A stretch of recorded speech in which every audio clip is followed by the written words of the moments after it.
It's August 20th, 2020. The world, especially the US, had been debilitated by lockdowns and social unrest. Society wasn't just a powder keg ready to explode. It was more like a series of bombs going off like dominoes in a line. The film Spree, which was about a wannabe social media influencer who goes on a killing spree for likes and engagements, had just been released. And it inspired a copycat here on YouTube. That YouTuber?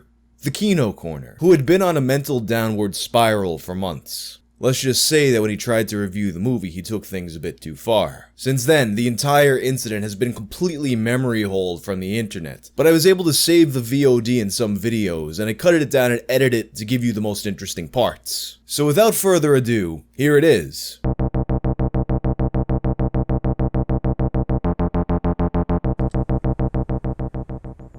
What does it mean to be an E-Celeb?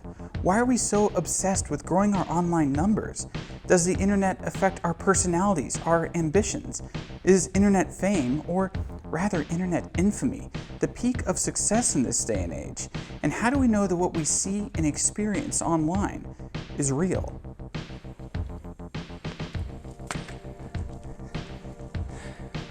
Spree poses all these questions and more, and people would be talking more about this film if it wasn't so critically divided. My friends and my subscribers seem to really like the movie. They thought it was a fun satire about internet culture, but the critics, well, they weren't as warm to it. They objected to it on moral grounds, and the comedy did seem to fly over their heads, or at least maybe the comedy wasn't meant for them. But you know, that's common for films of this nature. If we look at American Psycho, or if we look at Dr. Strangelove, both of those films were, well, they got mixed receptions upon their release as well.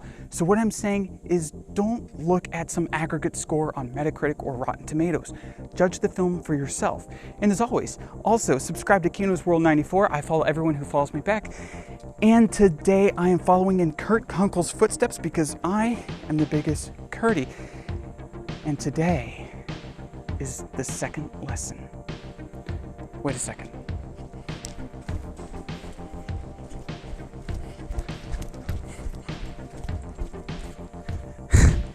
Do you like this? Gamer from Mars sent it to me himself for free. Because you know what? He's gonna be watching this stream and he might be reposting us. I got a lot of internet friends, a lot of big guys, their eyes are on us, so we're gonna go viral today. And I don't care that it's gonna rain, right? Rain never stopped me. Rain's not stopping us. Rain ain't stopping Kino Nation. So buckle up.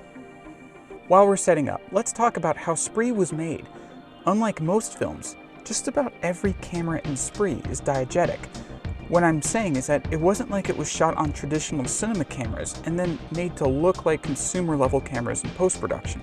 All the cameras are real, from the GoPros and dash cams to the iPhones and Androids.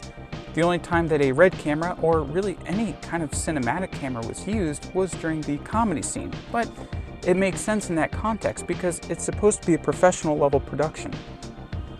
What ties all these disparate elements together is a great sound design. The film may not look traditionally cinematic, but it sounds cinematic. And I would argue that's more important. Joe Keery, or Joker for short, actually drove the car.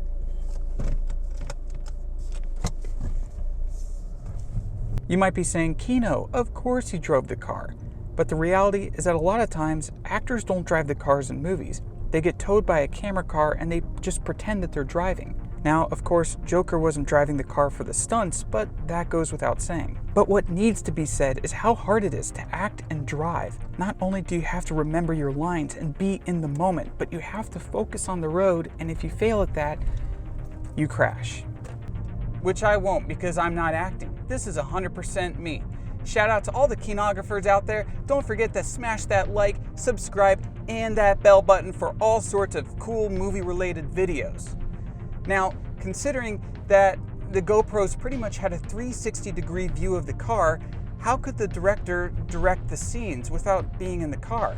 Simple. They had an antenna on top of the car that streamed all the GoPro footage to a follow car, and he directed from there. But the follow car couldn't be in any of the shots, or else it would look like somebody was hunting down Kurt for the whole movie, so it really wasn't that simple. As for the phone footage, the actors held the phones and did the recordings themselves. So Joker can put camera operator on his resume now, which is pretty cool. But how does this affect filming and directing? It was filmed weirdly enough like this movie was in the tradition of what's known as slow cinema. That's like Tar, Angelopoulos, and Tarkovsky, those kinds of directors. I know it's crazy to compare Spree to movies made by these people, but each take was like 15 minutes long. The actors performed the entire scenes with each take, treating it almost like theater or real life. And the aesthetic and flow of it definitely remind me of films like Jafar Panahi's Taxi or Kiarostami's 10. It's edited to be fast-paced, but these kinds of films definitely inspired it quite a bit.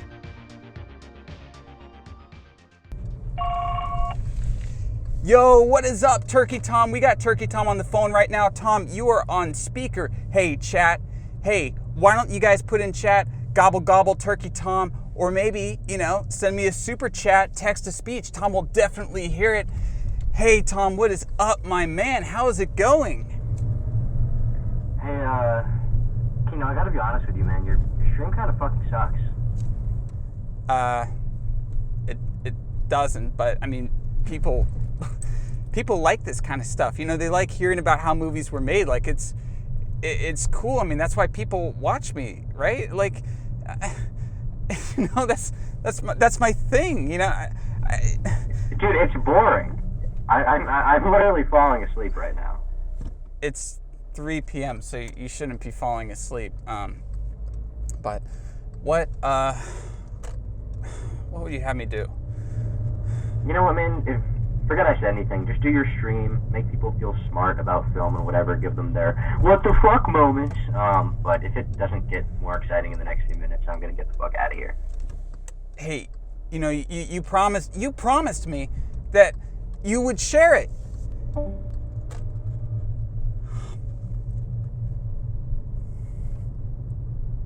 Shit! I'm sorry. I shouldn't have. You know what? You guys want entertainment? You guys want something cool? Well, I got a few water bottles in the back, and I'll give you some entertainment.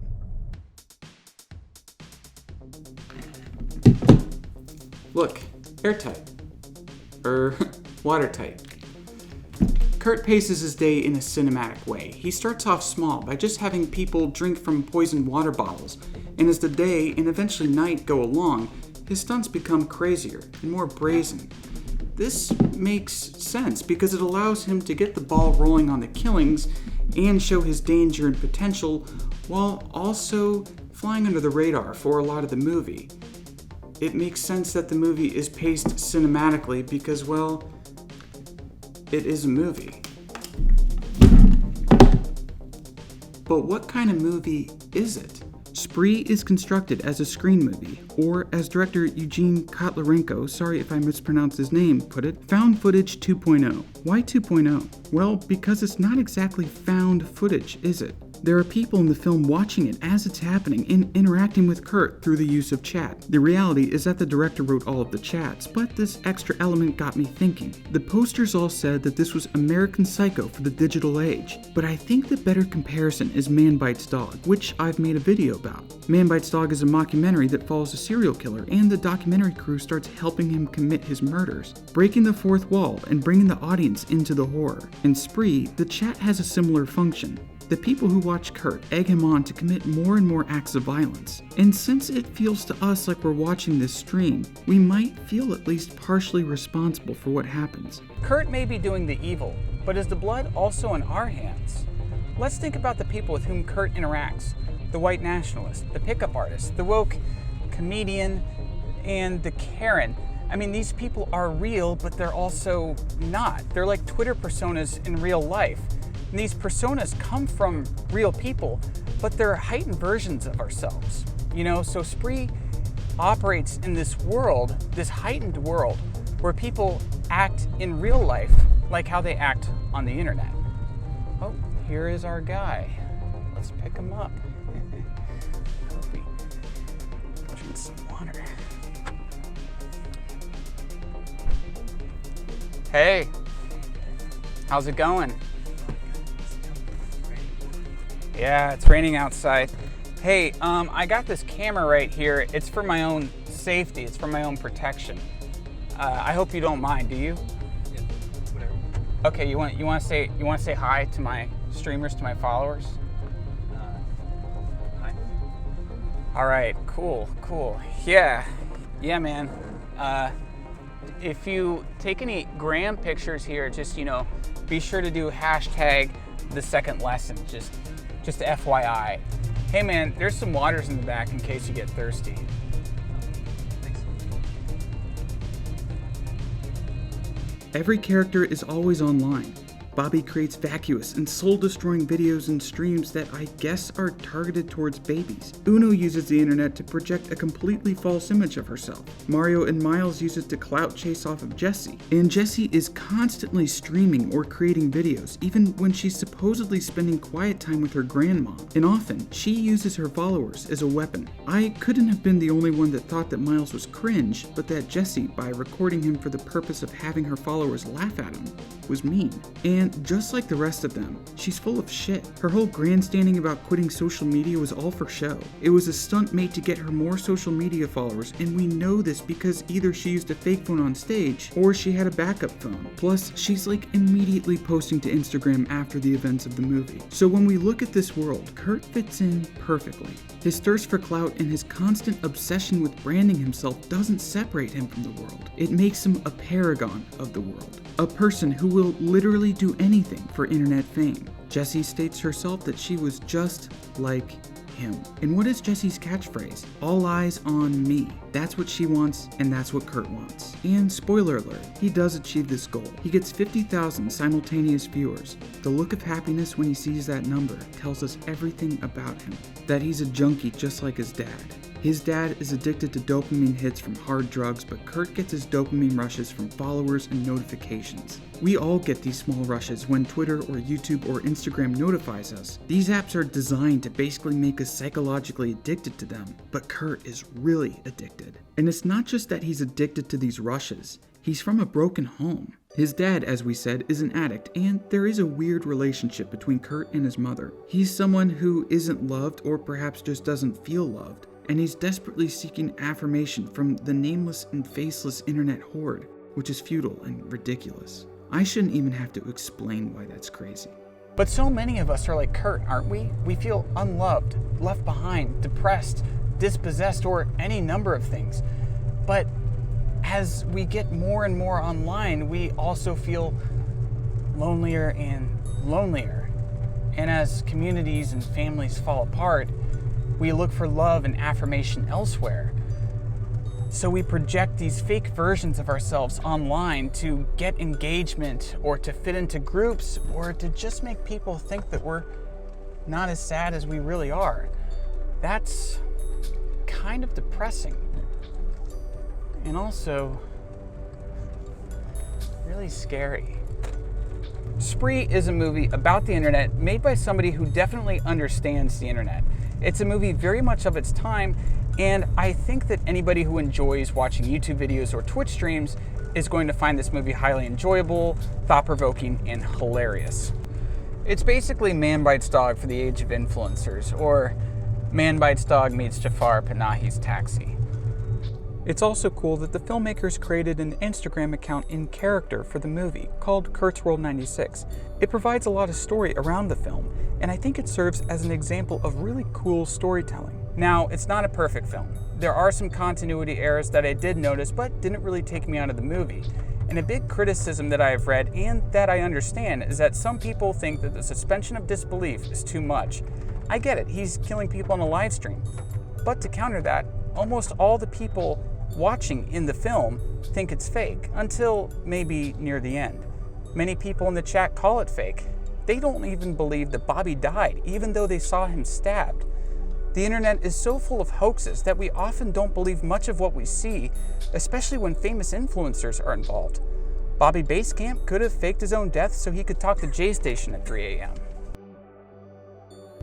Or maybe they didn't want it to be real because they participated in it. Kurt was the evil one. All they were doing was watching and commenting. weren't they? But I do see how people could have this criticism. I mean, everything that I've done in this stream has been fake, and that's why I'm not personally in trouble. Right?